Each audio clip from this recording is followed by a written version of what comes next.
Start. बेहतर नौकरी और उच्च शिक्षा की उम्मीद में रूस जाने वाले भारतीयों को रूसी सेना में भर्ती करने की खबरें सचमुच चिंताजनक है। विराम।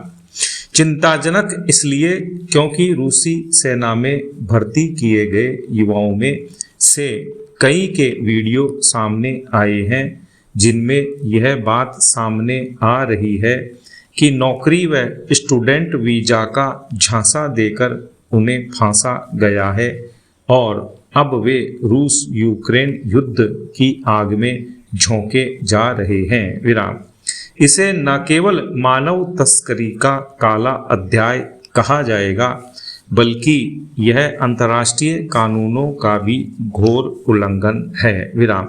जबरन सेना में धकेले गए ये युवा अब भारत सरकार से गुहार लगा रहे हैं कि उन्हें जल्द से जल्द रूस से निकाला जाए। विराम। संतोषजनक पक्ष यह है कि भारतीय विदेश मंत्रालय ने सेना में जबरन भर्ती किए गए इन युवाओं को स्वदेश लाने के प्रयास शुरू कर दिए हैं। विराम। पेरा। भारत सरकार ने रूस को अपनी सेना में भारतीयों की भर्ती बंद करने का न केवल सख्त संदेश दिया है बल्कि पिछले दिनों ही एक एडवाइजरी भी जारी की है। विराम। इसमें कहा गया है कि भारतीयों को रूसी सेना में भर्ती होने के लिए दिए जा रहे झांसों से बचना चाहिए। विराम। विदेश मंत्रालय की यह सलाह बताती है कि रूस की सेना में भारतीयों को भर्ती करने वाली एजेंसियां किसी न किसी रूप में सक्रिय हैं। विराम। पिछली जुलाई में ही राज्यसभा में सरकार ने जानकारी दी थी कि 127 भारतीय नागरिकों के रूसी सेना में भर्ती किए जाने की सूचना मिली थी। विराम।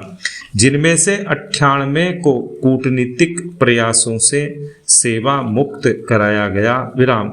रूस यूक्रेन युद्ध में तब 15 भारतीयों के फंसे होने की जानकारी मिली थी। विराम। तब भी यह बात सामने आई थी कि इन भारतीयों को रूस की तरफ से यूक्रेन के खिलाफ लड़ने के लिए बाध्य किया गया था। विराम। तब केंद्रीय जांच ब्यूरो सीबीआई ने देश के विभिन्न हिस्सों में ऐसे एजेंटों की धरपकड़ की थी जो भारतीयों को नौकरी देने के लालच में रूस ले जा रहे थे। विराम। रूसी सेना में जबरन भर्ती के शिकार युवाओं में पंजाब, हरियाणा, राजस्थान और तेलंगाना के नाम ज्यादा आए हैं। विराम। सीधे सीधे ये धोखाधड़ी के शिकार भी हुए हैं जिन्हें मानव तस्करी गिरोह से जुड़े एजेंट 3 से 4 लाख रुपए लेकर रूस भेजते हैं। विराम। वहां रूसी अनुबंध पर हस्ताक्षर करवाकर इन्हें जबरन सैनिक बना दिया जाता है। विराम। पेरा। पिछले 2 साल में ऐसे भारतीयों की संख्या बढ़ी है। विराम। नेपाल, क्यूबा, चीन और अफ्रीकी देशों के सैकड़ों युवा ऐसी ही धोखाधड़ी के शिकार हुए हैं। विराम। इनमें कितने ही युद्ध में मारे भी गए। विराम। यह सच है कि दूसरे देशों से युवा सस्ती पढ़ाई के लालच में यूक्रेन व रूस का रुख करते हैं। विराम। जबरन सैनिक बनाने का यह मामला सिर्फ यूक्रेन रूस युद्ध से ही नहीं बल्कि वैश्विक स्तर पर युद्ध अपराध से भी जुड़ा है। विराम। संकट में घिरे युवाओं को निकालने के साथ देश में भी उस नेटवर्क को सख्ती से तोड़ने की जरूरत है जिनके झांसे में आकर युवा अपना भविष्य दांव पर लगा रहे हैं। विराम। पेरा। जीवन रक्षा की जब भी बात आती है एम्बुलेंस सेवाओं का योगदान सबसे अहम होता है। विराम। मरीज को समय पर उपचार मिल सके इसके लिए एम्बुलेंस सेवाएं ही नहीं बल्कि एम्बुलेंस का दुरुस्त होना भी जरूरी है।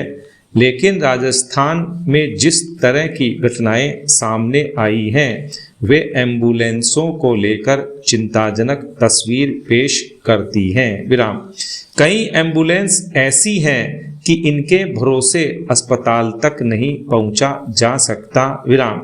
जयपुर के सांगानेर इलाके में एम्बुलेंस में लगे सिलेंडर में ऑक्सीजन खत्म होने के बाद महिला मरीज की मौत का प्रकरण ऐसी ही बदइंतजामी की कहानी कहता है। विराम।